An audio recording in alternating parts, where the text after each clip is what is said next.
let's start with a thought experiment.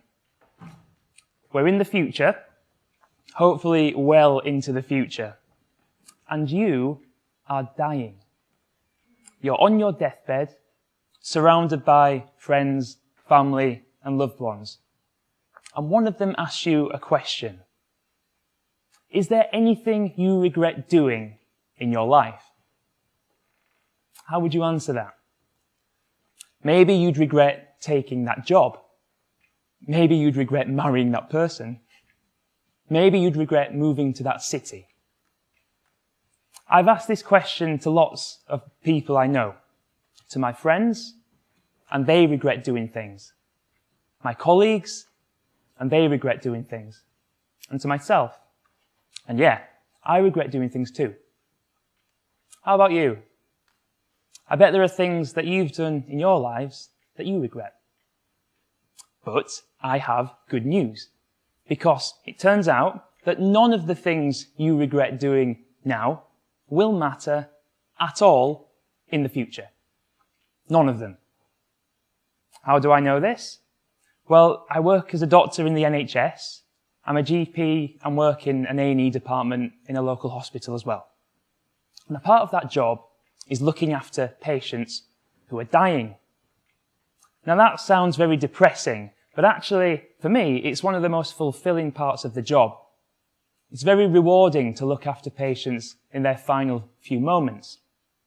It teaches you about life and yourself and the world.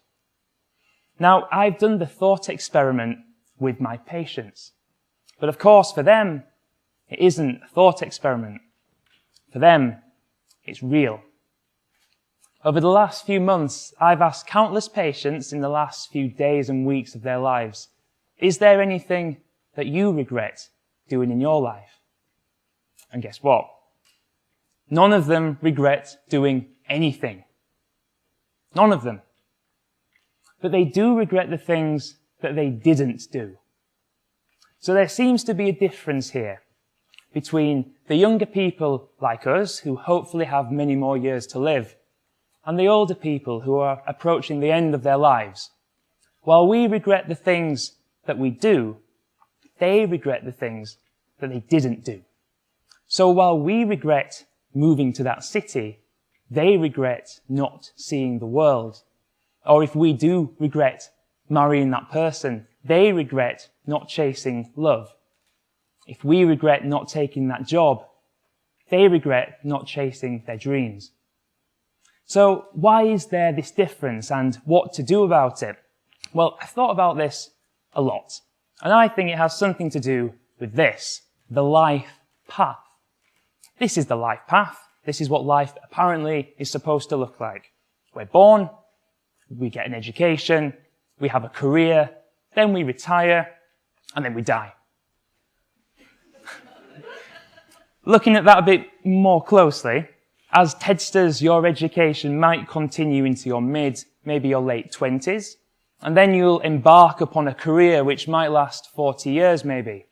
And during that time, you might get married, you might have kids, you might get divorced, your kids might move out, you might remarry, you might end up looking after your own parents as they become old and frail.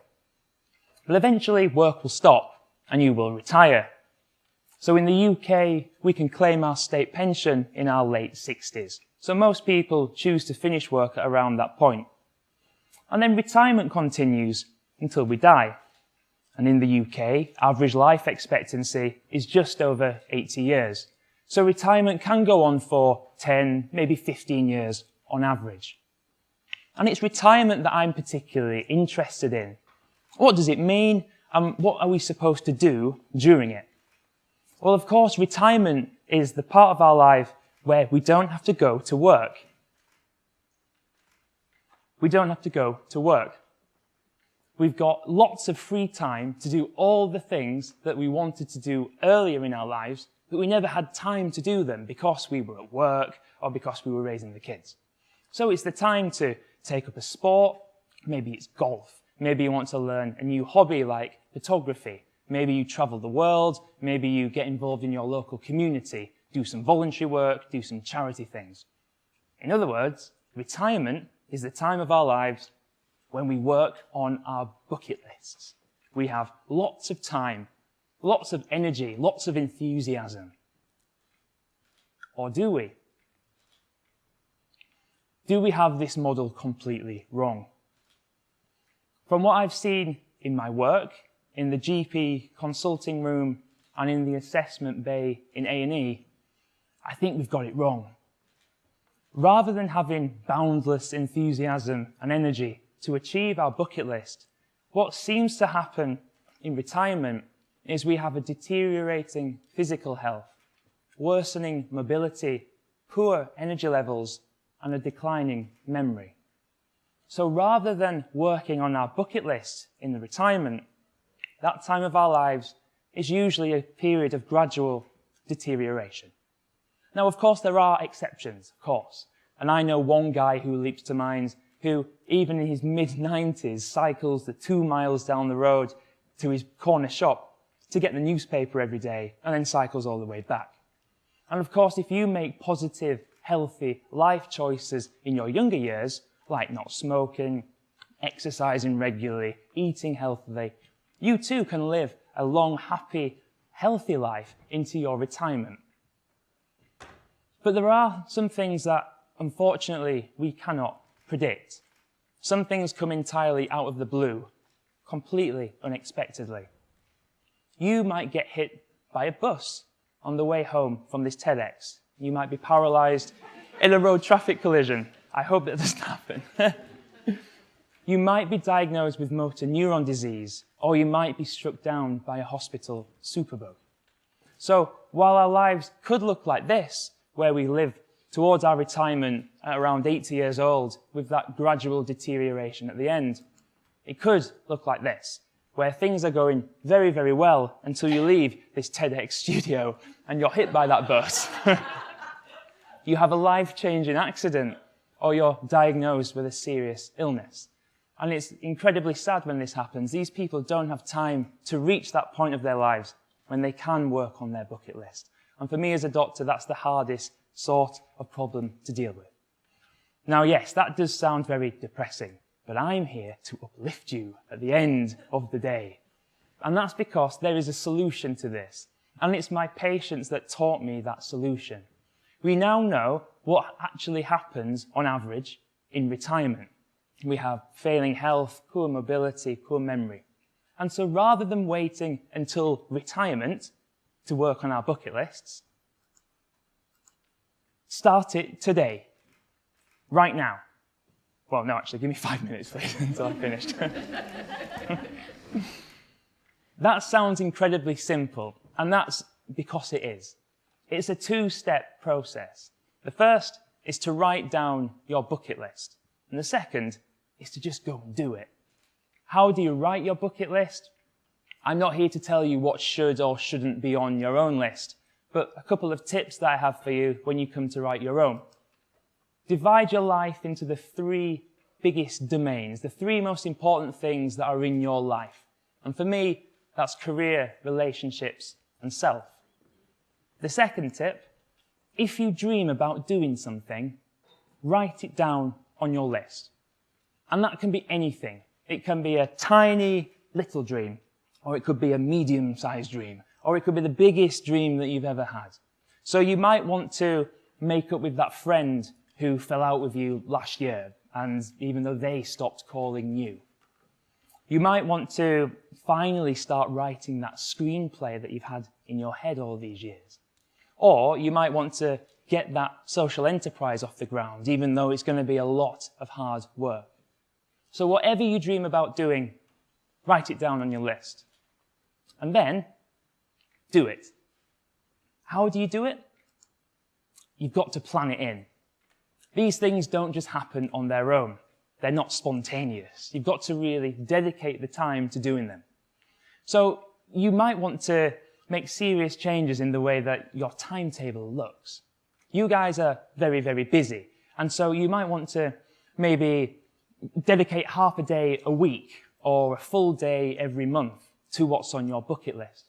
It might be something bigger. You might want to go part-time or arrange a job share situation.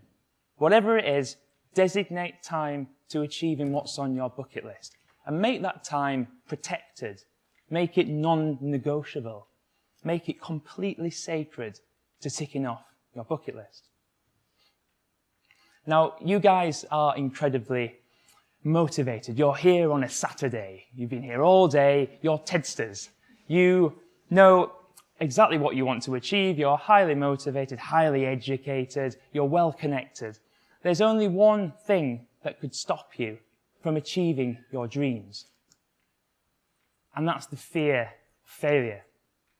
The voice in your head which pipes up whenever you want to start doing something.